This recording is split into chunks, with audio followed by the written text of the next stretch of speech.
नमस्कार, आप देख रहे हैं खास मुलाकात और इस वक्त मेरे खास मेहमान हैं पूर्व कानून मंत्री और आम आदमी पार्टी के संस्थापकों में से एक श्री शांति भूषण। सर, स्वागत है आपका आज तक में।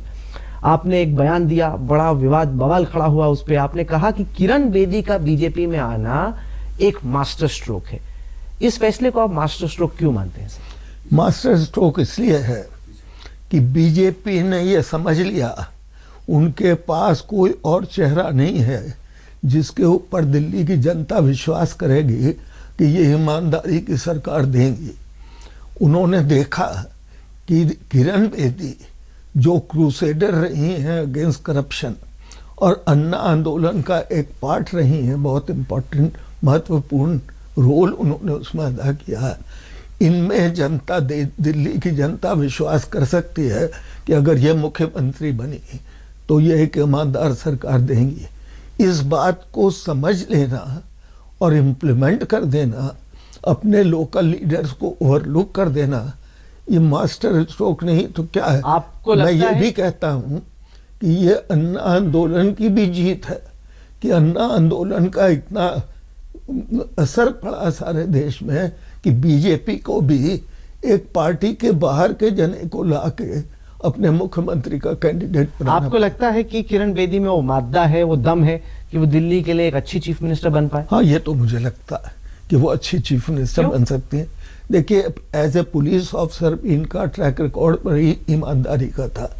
इन्होंने रिफॉर्म्स बहुत तिहाड़ जेल में किए और इन्होंने एक कितना बड़ा पुलिस फोर्स को हैंडल किया है, एडमिनिस्ट्रेटिव एक्यूवन में है, स्ट्रॉन्ग है। तो इसलिए मुझे नहीं लगता कि एज चीफ मिनिस्टर ये दिल्ली सरकार में करप्शन जरा भी होने देंगे। क्योंकि इस वक्त दिल्ली के लोगों के सामने एक विकल्प है। एक तरफ किरण बेदी हैं, अरविंद केजरीवाल हैं, अजय माकन हैं। इन तीन में सबसे बेहतर मुख्यमंत्री आपके हिसाब से कौन बनेगा? देखिए, अजय माकन को तो मैं उतना नहीं जानता। हाँ, अरविंद केजरीवाल को और इनको किरण बेदी को मैं बहुत अच्छी तरह जानता हूँ, क्योंकि अन्ना आंदोलन के कारण। तो इन दोनों में तो मुझे ये विश्वास है कि ये ईमानदार सरकार तो देंगे, क्योंकि दोनों क्रूसेडर हैं अगेंस्ट करप्शन। अजय माकन के लिए मैं नहीं कह सकता, क्योंकि कांग्रेस के शासनकाल में हाल में 3-4 साल बहुत बड़े बड़े स्कैम हुए, तो उस स्कैम के बाहर निकल पाएंगे कि नहीं, अजय माकन मैं नहीं कह सकता।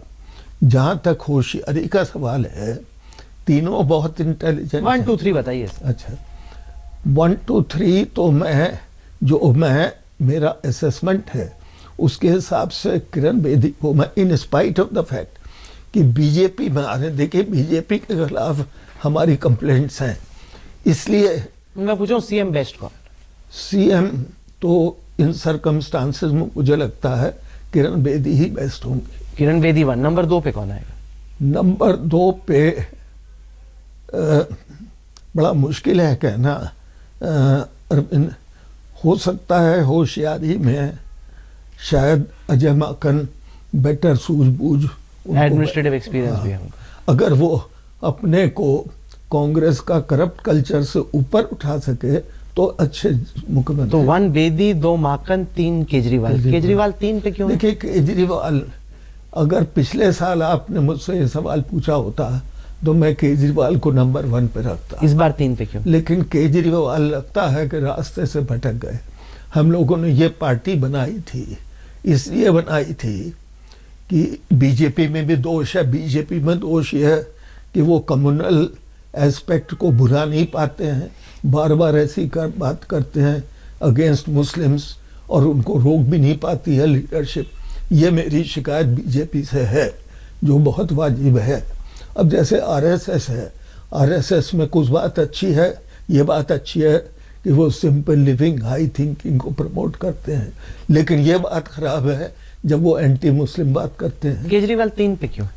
केजरीवाल में भटक इसलिए गए कि ऐसा लगता है कि वो, उन्होंने जो कैंडिडेट सबके सेटअप किए उसमें बहुत रद्दी कैंडिडेट। कैसे? क्यों? जो अभी हाल में दूसरी पार्टी बीएसपी, बीजेपी, कांग्रेस को छोड़ के आए आम आदमी पार्टी में, उनको टिकट दे दिया। ताज्जुब की बात थी कि इतने सालों से आंदोलन, आप पार्टी बने भी 2 साल हो गए, इतने लोग उसमें जुड़े हुए थे, तो क्या बात हुई कि जिसकी वजह से इन्होंने उनको इग्नोर करके और ये इनको दिया। तो उनका कहना कुछ ऐसा था कि विनेबिलिटी, कि ये जीतने वाले उम्मीदवार हैं इसलिए हम इनको टिकट दे रहे हैं। तो मेरी पहली शिकायत ये है कि विनेबिलिटी जो अभी दूसरी पार्टी से, और अभी जो 2 का कैंसिल हुआ लास्ट मोमेंट पे, उनकी उम्मीदवारी, क्योंकि लोकपाल ने उनके खिलाफ रिपोर्ट दी कि ये ठीक नहीं है, और उनके कैंसिल करके दूसरों को देने के बाद वही जिनको टिकट दिया था अरविंद केजरीवाल ने, उन्होंने चार्ज लगाना शुरू किया आम आदमी पार्टी की लीडरशिप पे, और ये कहना शुरू किया कि ये तो टिकट 2-2 करोड़ में बेच रहे हैं, हमसे भी रुपया मांगा था मनीष सिसोदिया और आशुतोष ने। तो आपको लग रहा है कि जिस सोच के साथ आम आदमी पार्टी बनी थी, उस सोच को आगे रखने के बजाय केजरीवाल अब सत्ता के भूखे हो गए? ऐसा लगता है कि पिछली दफा चीफ मिनिस्टर बन गए तो उनको ये लगा कि भाई अब मेरा चीफ मिनिस्टर बनना, क्योंकि एक बात तो इन्होंने सारे देश में चुनाव को मना कर दिया, कहीं नहीं लड़ेंगे। अरे भाई, आप राजनीति ये करने आए हैं कि मूल्यों को स्थापित करने के लिए, तो आपको सारे देश में स्टेट के इलेक्शंस में हिस्सा लेना है, लेकिन ही ओवर पर्सनली नहीं, कहीं हमने, सिर्फ दिल्ली में। तो इस सबसे लगता है कि इनको ये हो गया कि भाई दिल्ली में मुख्यमंत्री मैं फिर से बनता हूँ किसी तरह से। कांग्रेस से मिल के बाद में भी उन्होंने कोशिश की थी, जब प्रेसिडेंट्स रूल हो गया था, कि फिर कांग्रेस इनको सपोर्ट फिर से कर दे और फिर बन जाए। आपने पहले एक बयान दिया था कि केजरीवाल किसी की सुनते नहीं है, मनमानी करते हैं, तानाशाह हैं। आपको लगता है कि आपके बयान क्या चीजें बदली हैं या आपकी शिकायतें आज भी बरकरार हैं? नहीं, वही बात है, क्योंकि देखिए इन्होंने नेशनल एग्जीक्यूटिव की मीटिंग हुई थी पंजाब में, तो उसमें उन्होंने ये कहा कि भाई नेशनल एग्जीक्यूटिव की मेजॉरिटी से मुझे आने की जरूरत नहीं, मैं कन्वीनर हूँ, और कन्वीनर का ये काम नहीं है कि सिर्फ कन्वीन करके और मेजॉरिटी की जो राय हो उससे चले। उसका है कि सबको कंसल्ट कर ले, लेकिन उसके बाद फैसला अकेला खुद ले। और मैं तो जब किसी भी ऑर्गेनाइजेशन में रहा हूँ जहां तक मुझको फुल पावर। ये केजरीवाल ने कहा? आप थे वहां पे? हाँ, आपके सामने कहा? सामने हमसे कहा। पर ये तो गलत है। तो ये तो स्वराज के खिलाफ है। उसका यही सोचना है। तो उसने अब शाजिया ने कहा है कि कल्ट उन्होंने बना ली, जैसे रिलीजियस लीडर्स बनाते हैं कि बस केजरीवाल लोग बस जपें। आपको लगता है कि जैसे कहते हैं ना, Indira is India, India is Indira, ऐसा हो गया था? यही। आपको लगता है केजरीवाल के साथ सेम हो गया? कुछ ऐसा ही हो गया। क्या आम आदमी पार्टी अब पूरी तरीके से केजरीवाल पर ही आके टिक गई है, या आपको लगता है कि अगर केजरीवाल ना रहे कन्वीनर तब भी आम आदमी पार्टी टिकी रहेगी? नहीं, टिकी रहेगी, क्योंकि देखिए आम आदमी पार्टी बनी थी कुछ मूल्यों को लेके। वो मूल्य आज भी देश की जनता, इवन विदेश में जहाँ इंडियंस रहते हैं, उनका आज भी विश्वास है कि अगर इसमें स्वच्छ राजनीति फिर से आएगी तो अच्छा होगा देश के लिए। तो जिस दिन जब ये होगा, इस चुनाव के बाद विकल्प तलाश किया जाएगा। कैसे? नेशनल काउंसिल है, जो फाउंडर मेंबर्स करीब 350 हैं, वो है फाइनल अथॉरिटी, वही सेटअप करती है।